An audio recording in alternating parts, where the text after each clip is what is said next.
长辈的失控行为让晚辈们大呼受不了。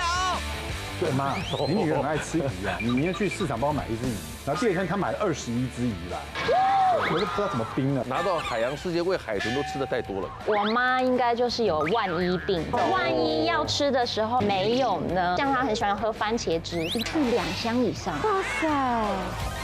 前任妈妈一秒落泪，全场傻眼，超尴尬。大家要聊天嘛，其中有个姑姑呢，就突然站起来，对着我那无缘的前婆婆，她就说：“嘉文刚刚介绍那个保养品很棒。”然后他就说，就是那个我们熟龄机可以用啊，让那个周年庆我们一起去团购。我不知道那个妈妈是情绪化还是玻璃心，她就开始啜泣，开始哭。她的意思就是说，你们都觉得，哇，这个太强烈了。就你看我看一下是发生什么事。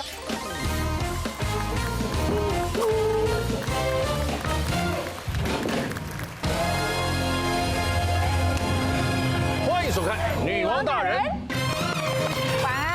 今天我们邀请到了4位来宾，他们都有过面对长辈的各种疑难杂症。到底长辈的有哪些症头习惯是让他们受不了的？欢迎他们出场。介绍第一位，何嘉文。欢迎嘉文姐，欢迎张立群，立群哥。欢迎蒋伟文。欢迎焦曼婷。好久不见。刚有亮相是？欢迎4位。焦曼婷刚是跌下，你是跌出来的。刚差点来的跌倒太兴吗？奋，好会抢，吓死了！他想要亮相，想要亮相。没有，我怕他一跌倒，他爸爸会修理我们。不会不会。你说我那个姓焦的朋友。对呀。来哦。长辈的这些习惯让晚辈受不了。来第一条。第1条，看八卦问隐私。我现在要说的这个人是我某一任前男友的妈妈，所以就是无缘的前婆婆。无缘的婆婆，有论及婚嫁了。我每一任都想论及婚嫁啊，我就是都是认真的，对，都是认真的。从高三那一年就想嫁。对，但是这一组没有跟这位结婚，真的是被无缘的前婆婆吓到，因为我这个前婆婆她。她是我所有跟男友的妈妈吃饭觉得最投缘的一个，因为第一次吃饭难免都会有点紧张，对不对？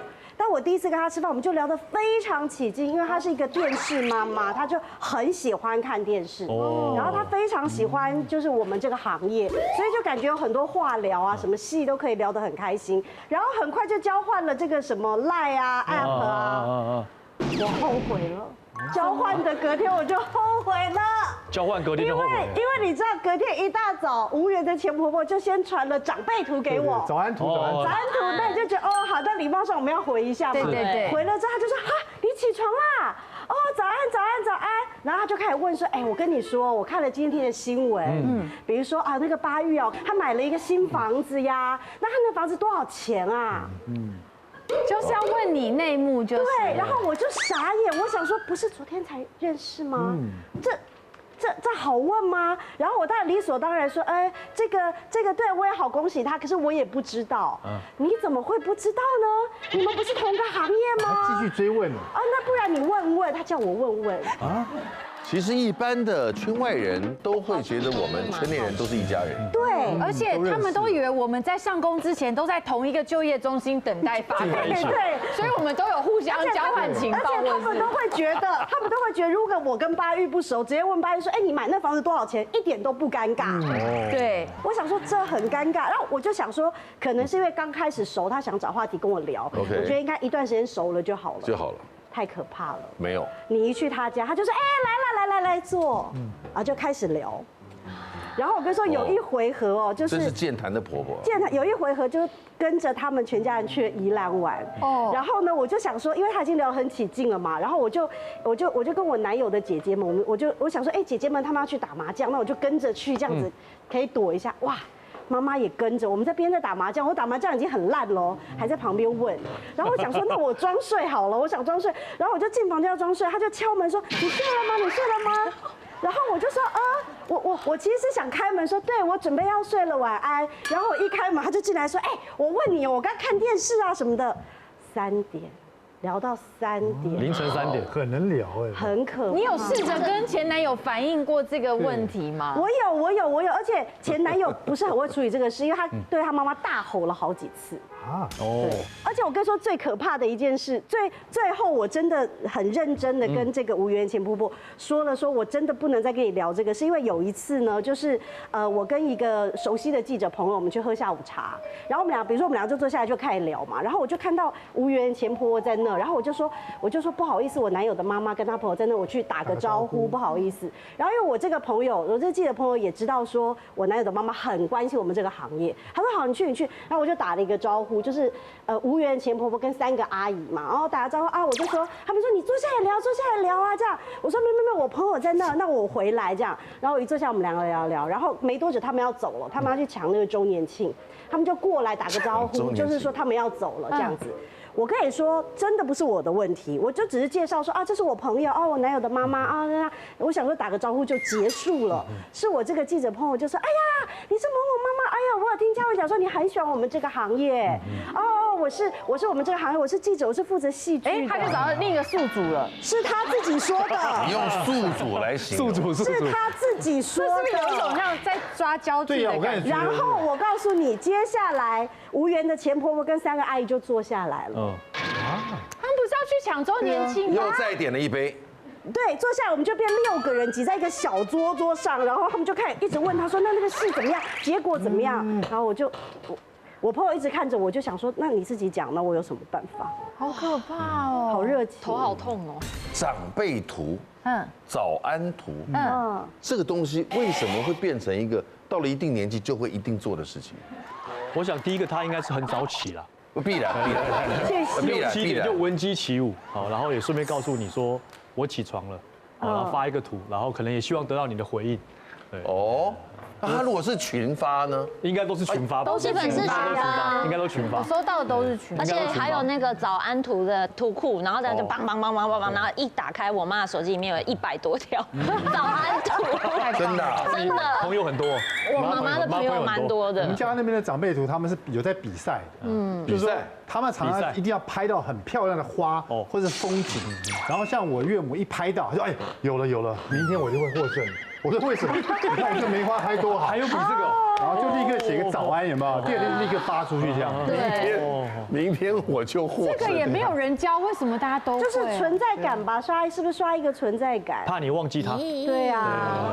嘉文刚刚分享的是那个娱乐圈的嘛，对不对？所以你的长辈可能会问你一些娱乐圈的八卦。对。那我是体育圈的、运动圈的，好，所以那我的长辈呢，基本上呢就会问我一些运动圈的八卦。逢年过节，那有一些亲戚朋友或是有些长辈，那真的躲不掉。那他就很喜欢问，为什么呢？问运动彩券要怎么下？你怎么会知道？哎，对，运动主播有在走这个部分吗？当然是没有。好，他就问我说，那明天湖人对独行侠，好，或是道奇对洋基，你怎么看？谁会赢？我怎么看？那通常呢，他这样问我的时候，我第一个就会先跟他讲说，如果我这么厉害的话，你就不会看到每天早上6、7点看到我在那边播报比赛。那通常呢，听到这里的时候，有些长辈或亲朋好友，他就知道我给他一个软钉子，对，给他一个软钉子碰。但是呢，还是有一些不死心的，还是想问问看，哎，你都已经播25年了，我就想听看你的意见。他还加码，输了也没有关系。不会算你的，你就讲看看。哎，对，你就讲看你的想法。赢的一人一半，输的算我的。好，那我就真正的认真的分析给他听。哎呦，认真的分析给他听。来，我纯粹是伤兵名单有谁？伤兵名单有谁？对。然后呢，还有这个球员，还有这个球队的近况好不好？哦。然后呢，这个球季的战绩如何？战绩如何？最近10场胜多败少，还是胜少败多？好，都分析给他听了。然后讲完之后，我还不忘了再提醒一句。哎，千万要记得哈，这个小小玩就好了。结果啦，过一个礼拜、2个礼拜，我就听到啊，这个亲戚就传过来，听说他输钱了。哎呀，然后他还酸酸的讲一句：张立群播报25年，好像也没有很专业嘛。哇！连谁赢谁输你都预测不准。那你要跟他讲，你要加我的付费群组啊，对不对？我是先给你点甜头啊。参加老师的付费群组，我们真正的消息是只给会员的。对，没错。我考虑一下。对，怎么没想到呢？这门生意啊，就是会有一些那种酸言酸语，然后传进来。那另外就是大家也知道嘛，职棒以前曾经有涉赌，哦，那还是会有一些人去问你说，哎，那现在职棒到底还有没有打假球？我觉得他说没有啦，现在职棒基本上都是各大企业所赞助的，很多都是银行啊什么的，然后选手啊，还有球队教练啊，他的待遇也都所提升的，没有了。大家说真的没有吗？你确定？你敢发誓100%没有吗？就是还是有这些人，不要再问了，好不好？真的，一个体育主播为了球员打假球发誓，逼成这样，真的，哇，这个也蛮感人的哦。但我觉得长辈有时候差别在于长辈的问法都蛮直接的，他比较直接。同辈的或者是晚辈的，他们问就不敢问的，可能还隐晦一点哦，对，私底下拐弯抹角一点。长辈是直接问，大概都不怕得罪人。我不骗你。好了，长辈的还有一些什么习惯晚辈可能受不了的？来下一条。第2条，杂物堆积如山。哦，因为我老婆以前是喂母乳，所以我们就为了保存她的母乳呢，我们就买了一个大的冰库。所以我们家就冷冻库的空间很多，有一个大的冰箱，还有一个冰柜，还有冷冻库啊。可是我岳母每次来，她就是喜欢把小朋友吃剩的，或者是水果没有吃完的，全部她觉得这些东西丢了浪费，就把它丢了冷冻库去。那一开始我也不在意，那其实越丢越，有时候她就是打包起来放冷冻库，打包起来放冷冻库。是准备要丢的。我是不知道她打算怎么样，你知道吗？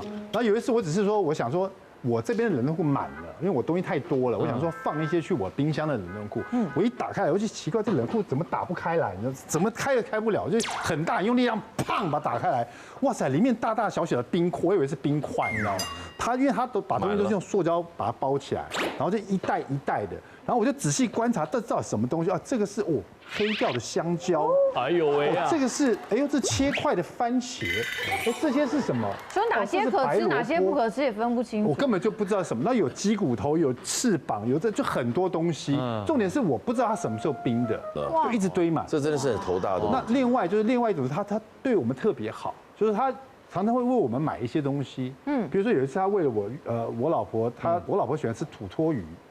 他知道我也很贵哎，对，他就买很多那种冷冻炸好的土托鱼，炸好的，那我就可以把它复热，然后做个土托鱼羹给我老婆喝这样子。他买了一大袋，那第一个我是跟我岳母讲说，你可以买这些东西，尤其有时候老人家喜欢那个叫什么，跟人家团购，他觉得买到便宜了就很开心，真的团购。对，他就买一大袋。那我觉得第一个你不要买那么大袋嘛，我也不知道我老婆爱不爱吃，就我真的煮了一次给我老婆吃，我老婆吃就过敏了。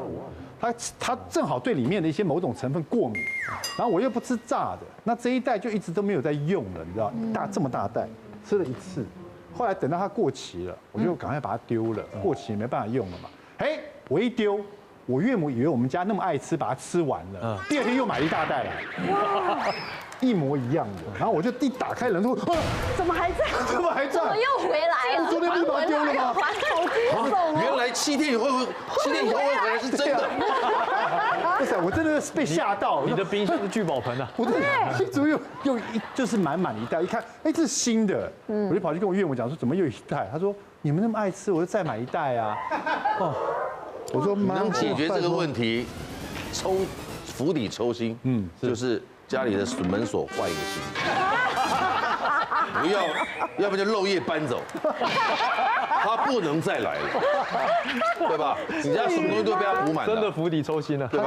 我发现这是他们从小养成勤俭。你觉得如果跟他讲了，他会很受伤吗？我觉得会吧，我有跟他讲，我就觉得自己没有价值，好像不能讲实话。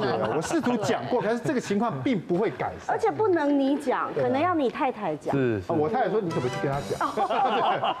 对，所以这个麻烦，对啊，应该要不能再买，要强烈的表达你们的家里东西冰不下的窘况。或者是你强烈表达你其实真的需要什么，他就买你需要的东西之类的。还是你直接把那个冷冻库用坏掉？我曾经强烈表达过，我说：“妈，你女儿很爱吃鱼啊，你明天去市场帮我买1只鱼。”然后第二天她买了21只鱼来，对，所以我就再也不敢要求1只。我说你说1只，他听成21只，他没有，是不是听力的问题呢？我说你买1只鱼来，我说你去传统市场，我说妈，你今天如果去传统市场，你买1只鱼，我帮那个谁，我老婆做1只鱼，一点鱼汤给她喝。然后我下午回来，我就看我妈在厨房在洗鱼。我说妈，你买鱼回来？对啊，你来看看。我一看，一大篮的鱼，21条，而且为什么？因为他是去那个传统上，他买那个在拍卖的那种。哦，有那一篮一篮，这一篮200来了，妈呀，这一篮有那种是不杀的。对，所以21条我要自己去鳞，自己剖那个肚自己去鳞，把内脏洗干净。哦，这他不处理的嘛，他21条卖你250，他就不帮你处理啦。对。那我妈觉得哇，这250 21条太便宜了，太便宜了。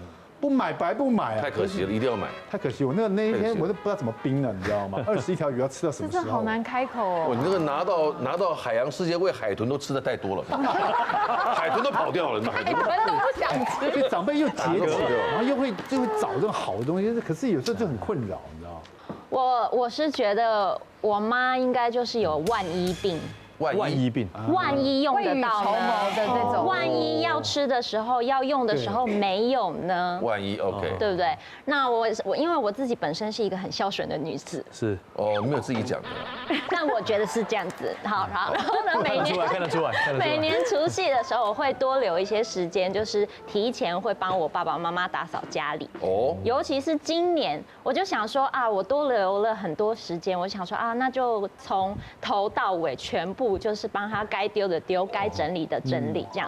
我们家总共有4间房间，其中1间是我妹妹的房间，其余3间房间包含我妈自己的卧室，全部都变成她的更衣室。哇！堆积物品的。就是杂货间、更衣室综合起来，那是摆的好好的还是乱堆的？就是大概有一些分类，但是你就是一眼就是哇，五花八门啊，就是要怎么进去？我整理出1箱，那1箱里面是长度一样。材质一样的围巾，它有10到15个不同的颜色，包色，它比彩虹的颜色还要多了15个。你有看他用过吗？重点就是没有，他平常都不穿。这南部很热吧？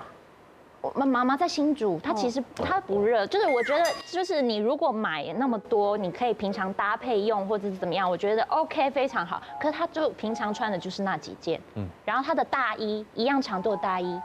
不同材质，他可以买10件以上，就各种这种牛仔裤啊，什么都是这样。哪放得下？那几个衣橱？那这有点囤积症。对，就是我觉得身为女人，我也知道衣柜永远少1件衣服这件事情，但他真的太 over 了，你说对不对？对，是真的。好，那除了那个衣服之外，他还会。堆积一些吃的东西哦，就我不能堆积耶，不能堆积，但是他就是可能想说啊，可能过2天再吃，过2天再吃，因为他自己平常是很喜欢吃坚果类啊，一些什么巧克力什么的。然后我今年在整理他的食物柜的时候，我整理出2019的巧克力。2019，那个上面应该都有白屑屑了。疫情前，那个外面的那个包装纸都已经快要分解了。2019，6年前。对，我转头问他，我说。请问你这个是要拿来练那个长生不老药是不是？为什么2019巧克力还在这里？或者是他很喜欢喝番茄汁，他一次都是买那种1箱1箱的，一次2箱以上。哇，那真的都有在喝。慢慢喝，但是有些可能也是会放到过期。那你妈妈会在比如说知道台风要来之前，她会去大囤积吗？大囤，就会把那个，我觉得他是那种会把全脸扫光的那种人。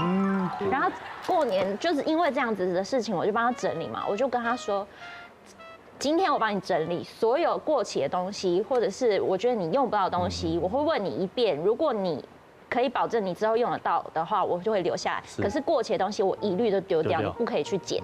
然后。他就说哈，可是什么时候？我说不要再可是了。你如果可是，我就不会再帮你整理，不要找我。那照你这样的一个能力，整理完一遍，你家讲话就会有回音了，对不对？对，会是很空旷，好干净。客家妈妈一个样，勤俭过头改不了。你妈妈还能听你说，我妈妈不可以。我妈妈什么都要留着，回到妈妈家就连沙发都没有得坐。就是如果我们要做，把东西这样拨开才可以做。我妈妈是个客家人，她真的是很节俭。我妈妈也是客家人哦，目前听起来很接近啊。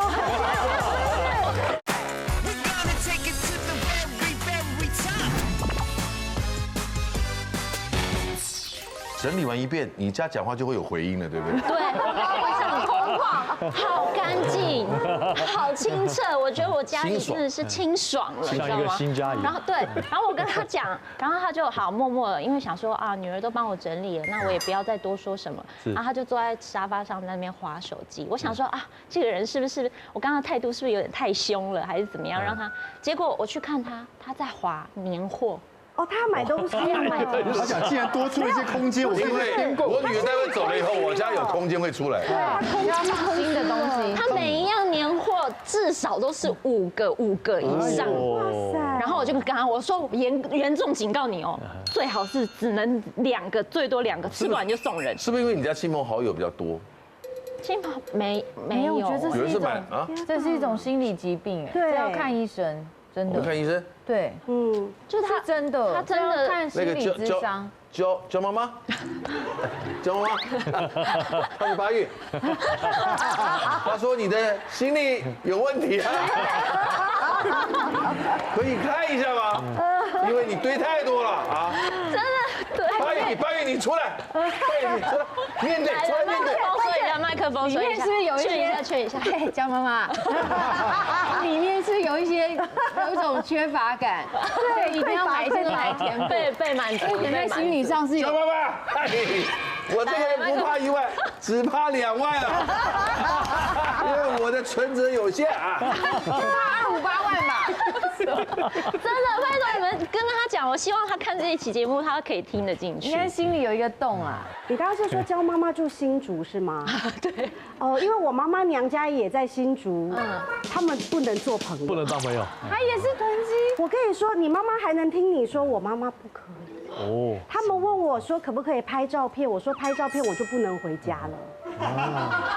哦，对，我们这是没照片了。拍照片，我妈妈就不让我回家了。然后我妈妈家总是充满了东西，然后我有一回合就充满东西，我觉得也就算了，没关系，常常沙发也没有得坐。是全品项还是单一类别？全品项各种东西。然后我常常回到妈妈家，就是连沙发都没有得坐，就是如果我们要坐，把东西这样拨开才可以坐。然后有一回合我回家呢，开我妈妈的家门不太开得了。就是你门一打开就怎么有东西，然后我只好这样，就侧着进去，一看下到底什么，有一大袋是那种透明的塑胶袋的一大袋，然后我想说到底是什么东西。我跟你说，我妈妈是个客家人，她真的是很节俭，对，很节。你妈妈也是客家人吗？也是客家人。哦，我妈妈也是客家人啊。哦，那不同的妈妈不一样，不一样啊。我觉得目前听起来很接近啊。我跟你说，我妈妈什么都要留着，然后我进去之后，因为那个衣服比我还高，那个袋子，然后我妈比我个儿还小，我说这里面是什么？我妈说是衣服，我说你怎么搬回来的？她就说有一个邻居的叔叔，那个人我知道。我说你怎么有这个衣服呢？他说哦，因为那个阿姨就那个叔叔的太太是做那个修改衣服的，然后年纪大了他就不做了，所以他不是有好多衣服人家没拿回去吗？他就跟邻居的这些婆婆妈妈们说，你们来看看有没有你们穿得了的，你们就拿走啊，没有他就要捐出去了。这么好。你知道我妈有多有趣吗？我妈一直待到最后，她把所有东西都收回来。为什么？然后我能穿不能穿的都收回来。你妈要做修改衣服是不是？不是，妙的是我妈还叫我去挑。她妈妈要继承衣钵啊。她说你去挑里面有没有你能穿的。我们母女俩把那个塑胶袋这样，因为我们俩都矮嘛，我们又够不到，我们俩把那个袋子拖到地上，说里面吧。有 XL 的，有男生的，然后有那个裙摆超长的，然后我就看着我妈说，我们这两个小矮子能穿的真的很少哎。我说你为什么要拿回来？然后我妈就说不是啊，那万一以后穿得到呢？可能会夜长高，真的有万一病。然后我心想说不可能有万一啊。她现在正在为投胎后做打算。然后我跟你说，后来我真的觉得太夸张，我就跟我妈说，你整一整，我们真的穿不到，我们就捐出去或送出去，因为你堆在这里，门也打不开，也不行吧？后来呢？后来因为我老公其实比较没有那么喜欢去我妈妈那儿，因为就比较没有地方不舒服啦。然后回去，我妈就跟我说，没关系，没有，我整理好。过一阵，她说我整理好，你们可以回来。这样，我们进去真的，一如往常的。多东西，可是门可以开了，然后我们就觉得那没事啊，那就 OK 啦，这样子。但房门进不去了。你怎么知道？真的？因为中间我老公就上厕厕所的时候，我也想上厕所，然后我妈是套房嘛，然后我也没有问我妈，我就直接冲进去打开她房门去上厕所。我一打开什么东西，那件衣服在房间里，只是换了个地方。对。哇，这好头。然后我还跟我妈讲说，有画面感，真的，你知道我还跟我妈说，您辛苦了，要怎么把它拉到你房里啊，那么远。这个听起来比较严重一点。好，这个是长辈比较容易的啦。再来第3条。第3条，病痛习惯隐忍。哎呀。说到这件事情，其实我觉得蛮心痛的。反正呢，就是我们前一阵子就是 COVID 嘛，然后大家会打那个疫苗。然后呢，我妈妈那一次跟我反映是她打了第3剂疫苗之后，她那天打完之后，她突然跟我说，她说她觉得她的左肩膀非常疼痛。那我当下其实我没有不以为然，因为我觉得每个人对于疫苗的反应跟疼痛程度不一样。那我是有直接跟她讲，我说如果你真的觉得时间久了还是很疼痛的话，你一定要去看医生。对。然后他到后面过了很长一段时间，也都没有再反映说他的肩膀有什么问题还是什么。直到有一次我放假回家，然后到了晚上的时候，他突然叫了我，他说：“女儿，你可不可以过来帮我穿脱衣服？”哎呦，很严重了，蛮严重的。我吓到，我说你为什么突然不能自己穿脱衣服了？然后他才就是非常就是唯唯诺诺，他就讲说其实我的手已经抬不起来了。多久了？我说为什么会抬不起来？是你之前跟我讲说你打那个疫苗还是什么？他说对，其实我从那个时候打完那个疫苗之后。到现在1到2年的时间，已经痛到1、2年。对，一开始是没有办法提重物，后面是连假设我们现在正常贴大腿是90度，他15度到20度他都举不起来。这是什么问题啊？他完全没有办法举起来。然后当下我气到，我就直接问他，我说你为什么不去看医生？长辈爱讲反话，小孩有听没有懂。他奶奶要看电视，然后说：“那个谁谁谁把那个遥控器给我。”那小孩子不太懂，像我们拿就给你这样，小孩子拿到就这样，就这样在原地就这样。那他那个说反话那个脾气来说：“你先拿远一点啊！”讲起来真拿远一点。他是真拿远一点，你知道吗？坐飞机闷呐，开窗户嘛。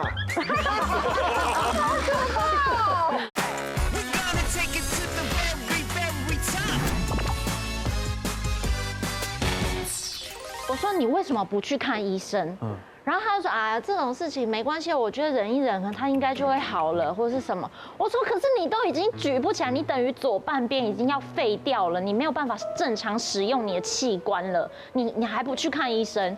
我就是跟他吵，然后他还说，他居然说我也想去看啊，可是我想要你带我去看啊。讨拍，好可爱。对，讨拍。可是你当下是很愧疚，我非常愧疚，因为我会觉得你没有说，可是我也没有想到这件事情，我也没有主动去问你，导致你现在变成这样的状况。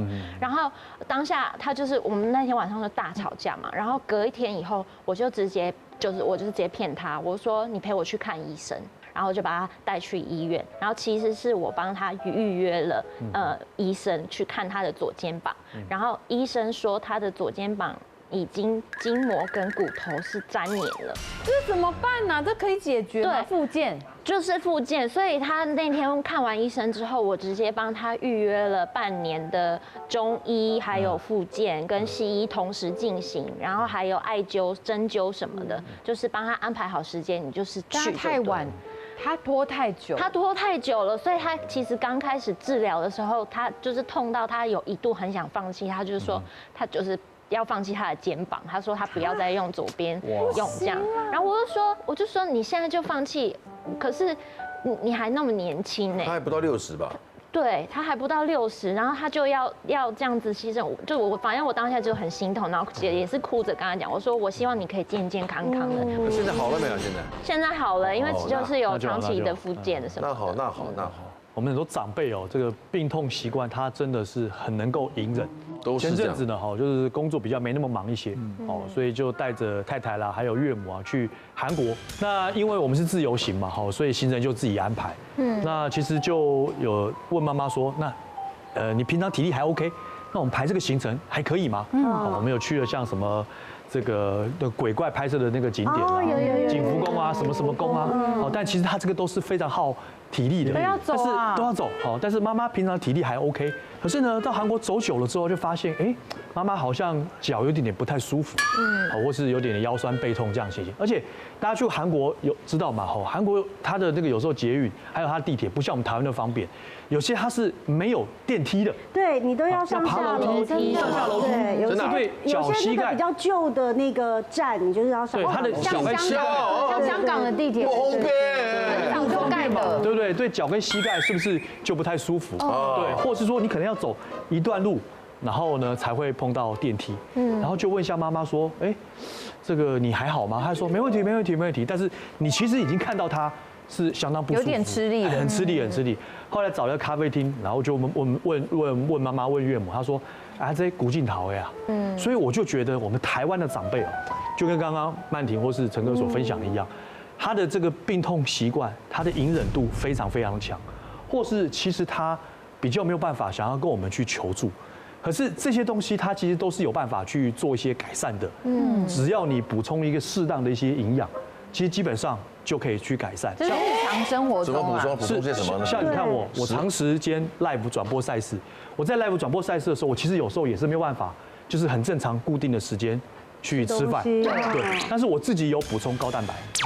那我自己补充高蛋白饮品，有时候喝一瓶就可以立即的补充能量。我今天正好也有带来，好，对，然后给跟大家分享一下。太好了，麻烦。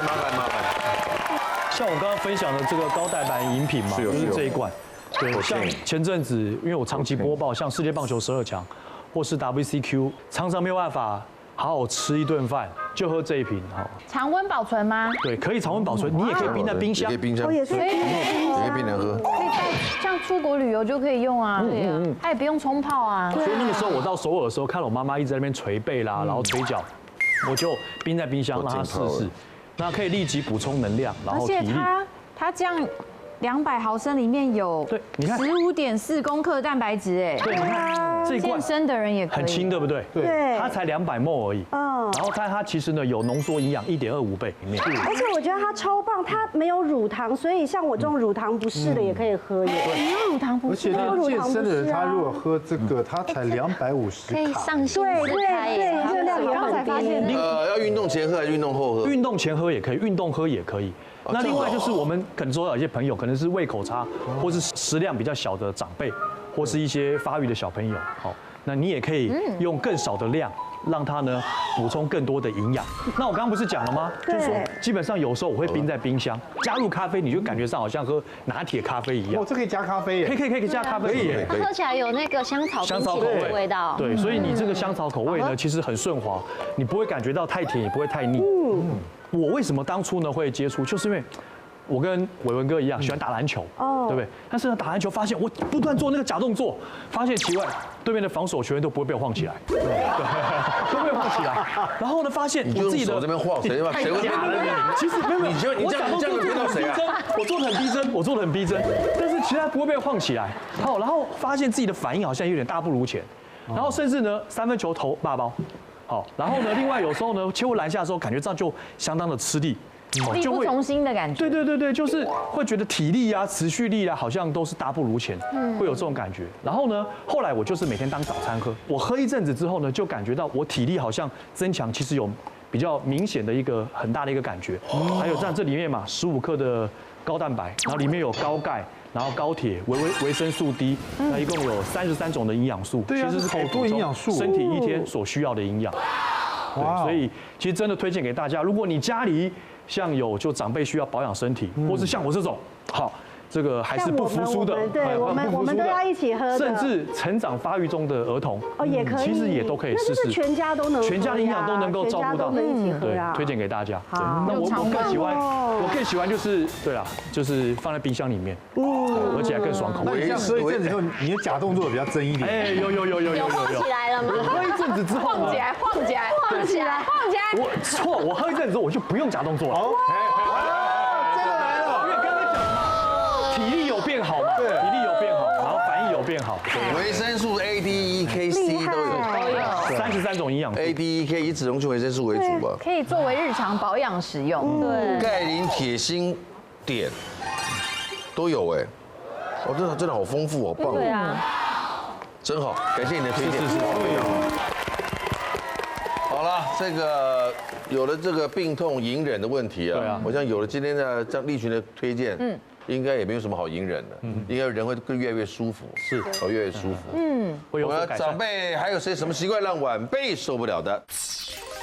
前任妈妈一秒落泪，全场傻眼，超尴尬。大家要聊天嘛，其中有个姑姑呢，就突然站起来，对着我那无缘的前婆婆，她就说：“嘉文刚刚介绍那个保养品很棒。”然后他就说，就是那个我们熟龄肌可以用啊，让那个周年庆我们一起去团购。我不知道那个妈妈是情绪化还是玻璃心，她就开始啜泣，开始哭。她的意思就是说，你们都觉得哇，这个太强烈了。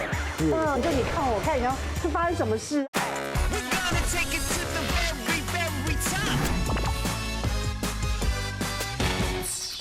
长辈还有谁什么习惯让晚辈受不了的？最后一条，情绪化玻璃心。哎呦，我的这个也是另外一位无缘的前婆婆，可是我都觉得好，可是我真的觉得这个是有点无望之灾。太有长辈缘了，反正就是有一回，婆婆在看电视，还在开讲，杨在讲我，这在讲我，这是我妈，这个是我妈，就是有一回和他们家请客，然后可是我不是坐在主桌上，我是跟我那时候男友的姑姑啊、叔叔他们，就是小孩们坐在一块儿，然后他们就要找话题，大家要聊天嘛，然后那冷不防大家就会说，哎呀，你皮肤很好啊，你们都怎么打扮？你们都比较会打扮呐，你们都擦什么保养品？然后我就跟姑姑们就聊起来了，然后聊，反正就聊到一个专柜品牌是比较熟龄的、比较贵的一个专柜品牌这样子，然后其中有个姑姑呢，就突然站起来，对着我那无缘的前婆婆，她不是坐另外一桌吗？她就说大嫂，她就说嘉文刚刚介绍那个保养品很棒。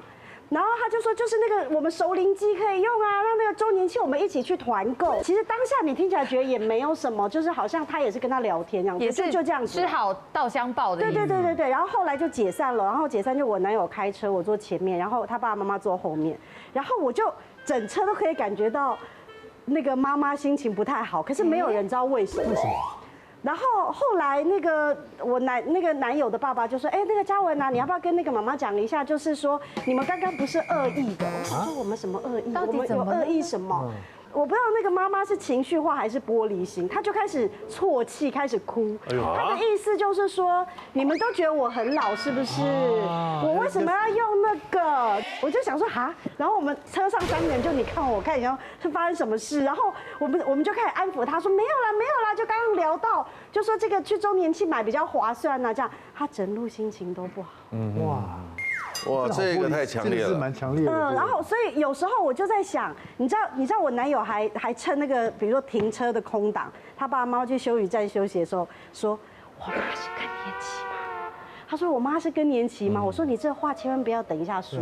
我觉得，因为有时候可能他刚好心情不好，我们聊到这个，所以有时候对啊，有时候情绪化。我们现在在忽略他用他现在的年纪去想那个婆婆的年纪，因为他小的时候没有。对啊，因为他才50岁，对，那时候你的无缘的前婆婆可能正在才50，对，所以我觉得有时候情绪化可能是刚好他心情不好，然后你就讲到了某一个点，他很难受这样子。我不知道我的长辈，他那个我朋友的妈妈，他这是算玻璃心还是情绪化？可他很喜欢说反话。反话。打比方说好，比如说我如果到我朋友家去，然后大家都在，然后就大家都跟他打招呼，可是我可能内急，我到他家，厕所我不是不认识他嘛，大家都是熟的，我就去上厕所，回来以后我们大家就坐在那边吃水果啊、聊天干嘛的，我就坐他妈妈旁边，他妈就看他的儿子。蒋伟文没有来啊，今天。然后他儿子说，他就坐你旁边啊。他说，他看我也不看啊，他没跟我打招呼啊，所以我以为他没来。还要搞这个。不好意思，我看上厕所真是不好。比如说大家吃完饭，收个盘子，这个盘子看起来花纹很特别哦，这个要收哪里啊？这盘子要放哪里啊？然后他妈妈就说。放在冰箱里啊，我说盘子放冰箱里，这么特别啊？那盘子不应该放柜子里吗？对啊，你知道要放柜子里啊？那你干嘛问我嘞？啊，所以要拐个弯呢。其实是个幽默的妈妈哎，我觉得好，我也是这么认为。直到有一次啊，我就亲眼看到，就是他因为我朋友他还有一个有一个女儿嘛，就子女这样，子女大概才2、3年级。有一次，他那个妈妈要看，他奶奶要看电视，然后说：“哎，那个谁谁谁把那个遥控器给我。”那小孩子不太懂，像我们拿就给你这样，小孩子拿到就这样，哎，就这样在原地就这样伸手。那奶奶觉得说：“哎，你为什么不拿过来呢？”那他那个说反话那个脾气又来说：“哎，你先拿远一点啊，你拿远一点，奶奶就拿到啦。”小女儿真拿远一点，她是真拿远一点，你知道吗？那这样你怎么可以拿到？我不知道为什么哎。然后我就亲眼看，我说哇，我说不行这样子，你知道，这个说反话太严重了，因为我们搞得清楚，尤其你可能觉得是幽默，你知道，我甚至也觉得好像也是挺幽默的，但是我觉得小孩子会弄不清楚。对，后来这个事发生以后，我朋友就常常跟他妈讲，你不要说反话，你就把小朋友搞糊涂了，你知道？是啊，坐飞机闷呐，开窗户嘛，开窗户。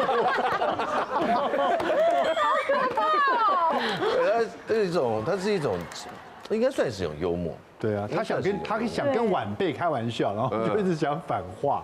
我是今年过年的时候，就是因为好不容易放假嘛，然后因为我爸爸妈妈很早就离婚，所以我过年通常都是2边跑，那2边分配。年夜饭在哪儿吃的？我每一年不一样，我今年如果在爸爸这边吃，明年就在爸爸妈妈那边。对，就是我会分开。那今年刚好是在除夕夜是在爸爸那边。萧曼婷又傻又荒谬，疯狂反应让全场笑翻。放假的时候要干嘛？要追剧啊！睡起来的第一天起来，有一桌满汉全席在等我，直到第3天，我的肚子肉贴到大腿肉了，粘在一起。我们要聊的情绪化，我知道，长辈，我是你，是搞错了。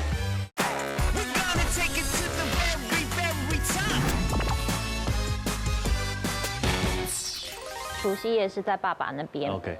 然后你知道，好不容易就过年回家也没有事情，你除了玩一些博弈的游戏之外，赚一点小钱，领一些下小红包，发个红包，这也没什么事情了。那放假的时候要干嘛？要追剧啊。熬到秃头也要追的那种，熬就熬，干嘛秃头呢？好笑哦你！我说你干嘛戴帽子？原来是熬到秃头了。小秋你好笑哦你自己说的啦。好，反正就是因为我就刚好趁这个过年有年假的时候，我就尽可能把我之前没有时间追的剧，通通一次追上了。那你知道熬夜追剧，通常后果就是隔天可能就会睡得比较晚。对，我睡起来的第一天起来，有一桌满汉全席在等我。什么叫满汉全席？早餐、午餐、下午茶，都在那一桌。我的早餐是4颗蛋加1个蛙桂加一个豆浆。午餐是火鸡肉饭或者是打卤面。都把你那份留下来。都留下来，然后下午茶还有水果啊、包子什么的，全部一桌。你像月子中心哎。对，人家吃早午餐，都堆在那了，就等着你把它吃掉。我只能说非常营养，对，非常有爱。这样子，那我就是这样子，连续2、3天起床之后，每一天都是把那一整桌满汉全席吃完，我马上就又要吃晚餐了。直到第3天，我坐在马桶上，你知道发生什么事吗？我的肚子肉贴到大腿肉了，粘在一起。这也是一种粘连也有关系啦。我不管，反正他们就是粘在一起，分不开。我洗澡要这样子打开洗的那种。说曼婷啊，我们要聊的情绪化，我知道，长辈，我是你。是搞错了。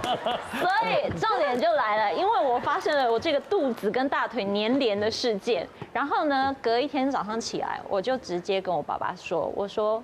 爸爸，我知道你准备这些东西是为了我好，想要怕我起来就要有东西吃，怕我饿，但是真的有点太多了。他给我1秒站起来，什么都不说话，直接出去外面门口打开大门晒太阳，呼吸在那边这样。你们家好抓马，因为我爸爸是一个，他其实如果有不开心的情绪，他是不表达出来的人。值得到这样的程度吗？对我就是满脸问号，我会觉得这有什么好生气成这样？我就跟你说我吃不下而已嘛。对啊，没有，我还是有把东西吃完，只是我有跟他讲说，吃完呢，多感人。炸裂之后出去外面，我就想说好，情绪来了是不是？好，然后就默默的走到他旁边，我说你要聊一聊吗？然后就是还是不讲话这样。你要聊一聊。对，你要聊一聊吗？然后后来他就突然他就说，我准备这些东西，我一大早起来，我去市场买，我去怎么样，就是跑东跑西的，都是为了你，怎么样怎么样。花很多时间。然后你起床已经下午了，是不是？不能早点讲吗？对，之类的。我跑了3天了。然后他就说什么哦，你起床的时候，我帮你准备我煮好的东西，面都坨了，你怎么吃？你怎么吃？什么什么，就在讲这些食物上的事情。然后我就突然不知道哪一根线连起来，我觉得他不是单纯因为食物这件事情而有情绪，借题发挥。对，我说你准备的食物，我每一餐我都有吃完，即便我吃到已经黏脸了，我还是有吃完啊。所以你一定不是因为这个生气，你是为什么生气？然后他才缓了一口气之后，他才说，因为你很久才回来看我一次，陪我一次，但是我们2个有时差，你让我觉得有时差，你都睡到下午，然后我已经等你1整天了，我想跟你聊天，我想跟你一起去买菜或是什么。你的错。是我的错，我知道。然后我当下我就马上抱他。我们2个有时差，这句话好有 feel 哦。对，他就说我们有时差，我就马上抱他，然后我说对不起。我说我真的有点太做自己了，就是放假嘛，回到你身边我也很放松，可是我没有顾虑到你的感受。对，我就有这样跟他讲开了之后，隔一天我起了个大早，我陪他去买菜，他就开心了，他就开心了。对，拍拍手，这个收尾收得好。哎，刚刚让我听到了一句很可爱的话，什么？说妈不要煮这么多好不好？然后说妈妈说。准备要生气了，妈，我的肚皮都跟大腿粘黏了。好可爱，我觉得这样表达很可爱。原来可以这样用，肚皮跟大腿粘黏了。真的，你应该常粘黏吧？哎，我也快要到了玻璃心的时候了。而且是我粘黏，是我粘黏。你不要以为我很坚强哦。抱歉。我们今天要谈长辈难搞。其实他们往往只是内心觉得很孤单、很不安，对，所以表现出难搞。对，我们若给予理解跟陪伴，也许我们会发现，他们只是换了种方式在爱我们。分享这些非常的好，感谢大家。女王大人，我们下次见。See you。谢谢曼婷，谢谢。